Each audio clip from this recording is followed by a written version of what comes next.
What's going on, Geminites? It's your boy Gemmin. I'm out here at San Diego for Comic-Con. This is the last day, but I wanted to make a video to give my thoughts on the Marvel Phase 4 movie and TV show announcements, so stay tuned.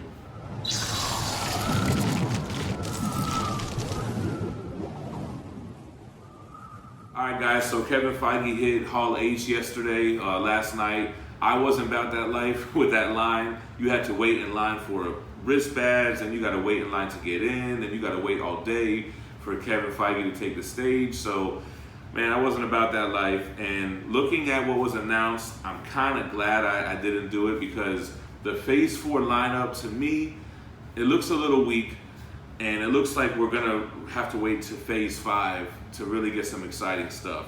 I'm going to talk about everything that was announced and when it's coming out and my thoughts on it. But, man, I think that we need to be careful. Like, there might not be a Phase 5 if these Phase 4 movies don't really do well. So let's look into it. Let's give a quick overview of what's coming out. The Black Widow movie was announced, scheduled for May 1st of 2020. This movie, I'm not really excited about it. I feel like, man, it's a prequel. It's got no stakes to the overall cinematic universe. You know, she died in Endgame, so I don't know what they could even, what is a Black Widow movie going to be about? So I'm not really looking forward to that. Then we have the shows that are coming on the Disney Plus streaming service. The Falcon and the Winter Soldier. Not interested in it. Like, I don't know. I just don't need a whole show of these guys. I would guess it's going to be Falcon as Captain America, because the logo has like the shield on it, and Winter Soldier is going to be his sidekick. Not looking forward to it. The next one up, the Eternals movie, scheduled for November 6th of 2020.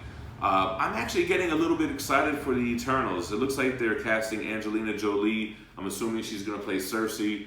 I read the Jack Kirby Eternals run recently, and I think that Disney and Marvel can do a lot with that universe, with like the 3 different types of humans, where you have the gods, the humans, the demons, tying in with the cosmic celestial stuff. I think that they can make it interesting. So I am a little excited. I feel like if they took Guardians of the Galaxy and made a huge franchise out of it, that they have potential with unpopular characters. So I actually am looking forward to Eternals. Shang-CHI and the Legend of the 10 Rings. That's the next movie scheduled up February 12th, 2021. So they only have 2 movies scheduled for 2020, which is odd because they've been knocking out like 3 a year. Shang-CHI, I mean, I guess the biggest thing about Shang-CHI is that we have Simu Liu as the leading character for Shang-CHI, and then we have Tony Leung as the real Mandarin. So that's the most exciting part of this movie, I think, is that they're going to have the real Mandarin. The Legend of the 10 Rings, obviously, is surrounding the Mandarin. I'm not excited for Shang-CHI. I don't see that this is going to be a household name or a huge franchise. So, I mean, I haven't read any Shang-CHI. I know it's a lot of Kung Fu 70s stuff. Man, I'm just not excited for it. Next up, WandaVision. So this is another TV show, Disney Plus, supposed to come out spring 2021. WandaVision. I don't know. To me, Scarlet Witch and Vision was the weakest part of Infinity War. I just don't need a whole show about that. I love Scarlet Witch. I think by herself, she's a dope character, and they showcase some of her powers in the Infinity War and in Endgame. But the romance between her and Vision just came off weird as hell, man. Calling him Viz and all this stuff. I don't know, man. And a whole show about that, that's a pass for me. Next up, Doctor Strange, Multiverse of Madness. So this comes out May 7th, 2021. And I forgot that when they debunked the multiverse stuff in Spider-Man Far From Home, that Doctor Strange already said there was a multiverse. And he even is able to go and, parallel alternate realities to see the outcome of the Thanos war or whatever. So, man, that could be a crazy movie of them showing different versions of what we know as the MCU. So, Doctor Strange, the big thing is that Scarlet Witch is going to be Scarlet Witch is going to be in that movie as well. All right, so next up we have Loki with his own TV show on the Disney Plus streaming service, spring 2021. I think that is the only show that I'm really looking forward to out of everything that was announced. Well, that and the next one I'm going to mention. But Loki, Tom Hiddleston, super charismatic character. They could do a lot with Loki. He, you know, in the end of Endgame, or during Endgame, he kind of got away with the Tesseract. I don't know if they're going to go on that journey with him to see what he ends up getting into. But that one I'm a little bit excited for. And the next one, coming out summer of 2020, What If? A TV show, What If? I think it really depends on the budget, on what they can do with that stuff, because you can basically redo a movie with a whole different scenario, or they can get into other storylines that we haven't covered in the MCU. They could do a lot. They have Jeffrey Wright as Watcher, so he's going to probably be introducing each episode like the Watcher does in the comics. So that could be really interesting. All right, so following What If, then we have Hawkeye getting his own show, fall of 2021.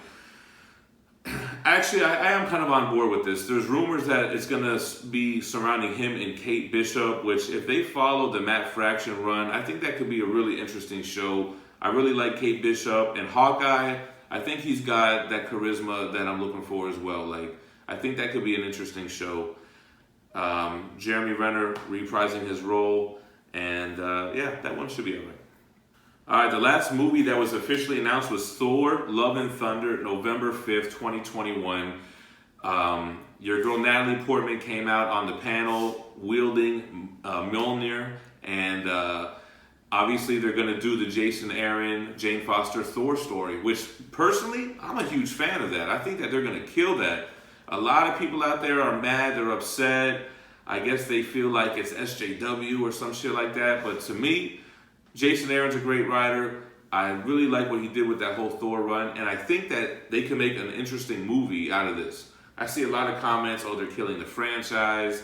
Man, if Thor the Dark World didn't kill the franchise, and them going all the way the other direction with Ragnarok, I think we'll be all right. Yeah, Taika Waititi's going to be directing it, so I think we should be in good hands. Yeah, I'm looking forward to it. I'm looking forward to seeing them get Jane Foster in the Thor gear. I think it's going to look good, man. This didn't have a date attached to it, but it was announced that we're going to be getting a Blade movie. So a lot of people are excited about Blade. We're getting Mahershala Ali to play Blade, who played Cottonmouth in the Luke Cage show, he was like my favorite character out of that show. I really like Cottonmouth. As Blade, I don't know, man. I wish they would have still got Wesley Snipes. And I'm not really as interested as Blade as other people. I mean, we had 3 Blade movies. We had the show with my man Sticky Fingers from Onyx or Federal Star. I'm not really interested in a Blade movie. I think they should have did that for a streaming service. And I don't even know if that's what they're... Is it a movie or a streaming service? No, I don't know. Blade, I think, is a movie.